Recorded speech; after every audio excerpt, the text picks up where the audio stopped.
یہ بات مانتے ہیں تو پھر ہمیں یہ کیوں بتلایا جاتا ہے؟ یہ تو درس کسی مرزئی کو دینا چاہیے، یہ تبلیغ جو ہے یہ تو کسی قادیانی کو کرنی چاہیے، ہم مسلمانوں کو ہی کیے جا رہے ہیں۔ ذہن میں سوال آ سکتا ہے۔ تو حضرات محترم، جس معاشرے میں میں اور آپ رہتے ہیں نا، اس معاشرے میں لوگوں کا رنگ بدلتے ہوئے جیسے پتہ نہیں نہ چلتا کہ کون سا بندہ کس وقت کون سی حالت میں ہے اور کب کس وقت کس طرف رخ اختیار کر جائے، اسی طرح اس وقت فتنے کے دور میں کوئی پتہ نہیں چلتا کہ کب کوئی سنی جو ہے وہ کس طرف چلا جائے، چونکہ یہ وہ سستی بیڑیں ہیں، یہ بالکل سست بیڑیں ہیں جن کو سنی کہا جاتا ہے۔ اہل سنت و جماعت جو ہیں ان میں اللہ ماشاء اللہ یہ جو کو اپنے عقیدے کا مضبوط ہو، وگرنہ ان کو حالت یہی ہے، یہ نہ کوئی بندہ سمجھے کہ شاید ہمارے عقیدے پر شک کیا جا رہا ہے۔ جس کا عقیدہ مضبوط ہے وہ اپنے مقدر پر ناز کرے اور فخر کرے کہ خالق کائنات نے اس کو سچا عقیدہ عطا فرما دیا ہے، وگرنہ جس کو دیکھو آج یہ فلانے عقیدے میں چلا گیا، فلاں مسلک میں چلا گیا، وہ ہم میں سے تو جاتے ہیں۔ تو ان لوگوں کے پیش نظر یہ بات عرض کر رہا ہوں، اور اس کی وجہ سب سے بڑی یہ ہے کہ ہم لوگ دین کو سمجھنے کی کوشش نہیں کرتے، علم سیکھنے کی کوشش نہیں کرتے، علماء کے پاس بیٹھنے کی ہمت نہیں کرتے۔ ہم لوگ بس اپنے تائیں کبھی وقت ملا تو نماز پڑھ لی، کبھی فرصت ہوئی تو جمعہ پڑھنے چلے گئے۔ اس وجہ سے ہم سست بھی ہیں اور ہم اس چیز سے غافل بھی ہیں بہت زیادہ کہ ہم علم کی آئین سے بھی واقف نہیں ہیں کہ حقیقت کے اندر علم کہا کس کو جاتا ہے۔ تو اس لیے آج اس دور کے اندر جو پرفتن دور ہے، اس میں ہمیں ضرورت ہے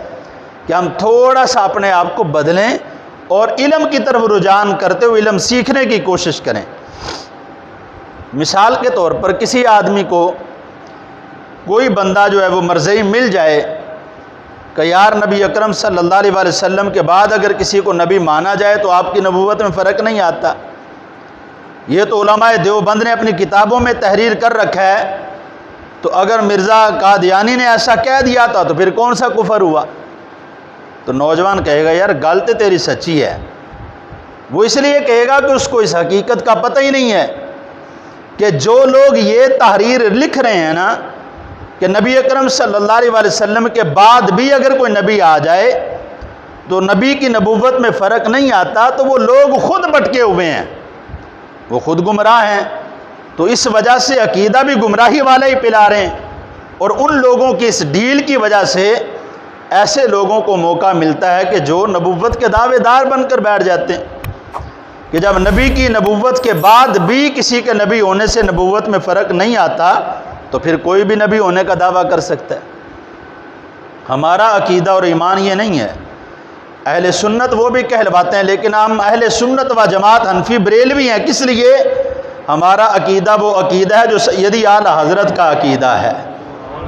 جو ہمیں سیدی اعلیٰ حضرت نے عطا فرمائے، اور وہ سچے عقیدے کی جو بنیاد رکھی گئی پھر دوبارہ سے اس کو لوگوں کے اندر متعارف کروایا وہ سیدی اعلیٰ حضرت نے کروایا۔ تو اسی لیے ہم بریلوی کہلواتے ہیں، وگرنہ ہم بریلی کے رہنے والے تو نہیں ہیں،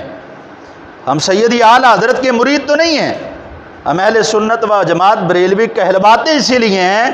کہ ہمیں جو سچے عقیدے کی پہچان عطا کی، دوبارہ سے پھر نئے سرے سے ہمارے اسلاف کی طرف ہماری توجہ دلائی، ہمارے بزرگوں کی طرف توجہ دلائی، ہمارے بڑوں کی طرف توجہ دلائی کہ اس وقت فتنے اپنے عروج پر ہیں، تم نے جس عقیدے کو اپنانا ہے وہ عقیدہ حقیقت کے اندر اہل سنت و جماعت کا عقیدہ ہے۔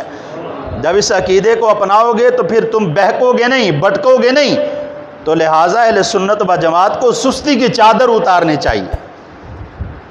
جو یہ ہم کہہ دیتے ہیں نا بھائی سارے ٹھیک نہیں، بھائی کوئی گل نہیں ہے، یا ہم اپنے ساتھ ظلم کرتے ہیں، یہ خود اہل سنت و جماعت اپنے ساتھ زیادتی کرتے ہیں، یہ بات کہہ کے جملہ کہہ کے، کس لیے آپ اس کو موقع دے رہے ہیں کہ اس کو آپ سچا کہہ رہے ہیں، آپ اس کو ٹھیک کہہ رہے ہیں تو آپ اس کو موقع دے رہے ہیں، بھائی ٹھیک ہے تو جتھے لگا لگا رہے، یہ عام محاورہ نہیں، اس کو بتلاؤ بھی تمہارا عقیدہ درست نہیں ہے، اپنے عقیدے کی اصلاح کرو۔ آپ کے پاس تو کوئی مرضی آ جائے سی آکھیں گے کوئی گل نہیں پا جی تساں بھی ایسے پنڈ چ رہنا ہے، اساں بھی ایسے پنڈ چ رہنا ہے، تساں بھی ایسے محلے چ رہنا، اساں بھی ایسے محلے چ رہنا ہے، لہذا کوئی گل نہیں، خیر صلی ہے، ساڈا تاڈا تعلق تے ہے نا، رشتہ داری تے ہے نا، برادری تے ہے نا، محلے داری تے ہے نا، تو حضرات محترم نہیں، اس کو احساس دلایا جائے کہ تم اگر نبی کے ساتھ اپنا تعلق قائم نہیں کر سکتے تو پھر نبی کے امتی کے ساتھ بھی تمہارا تعلق نہیں ہے۔ جو مرزیوں کے ساتھ قطع تعلقی کا حکم ہمارے علماء دیتے ہیں نا، اس کی وجہ یہ ہے کہ اگر کوئی ایک بندہ غلط قدم اٹھاتا ہے نا، کوئی مرضی ہونے کی طرف چلا جاتا ہے، مرضی ہو جاتا ہے،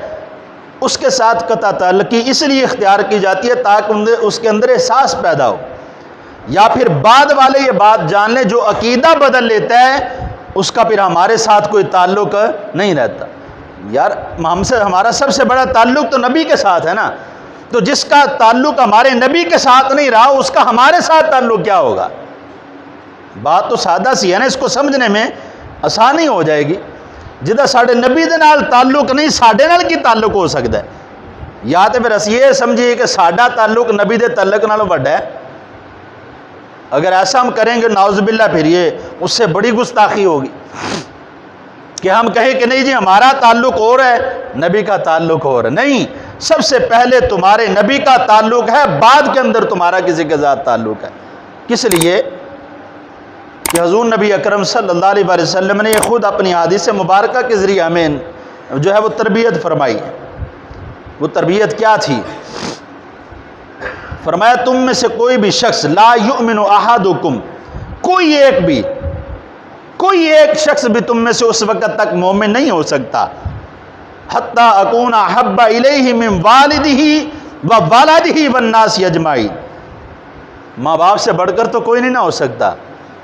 اولاد اپنے ماں باپ کے لیے جان دے دیتی ہے، جو حقیقت کے اندر اپنے ماں باپ سے پیار کرتی ہے۔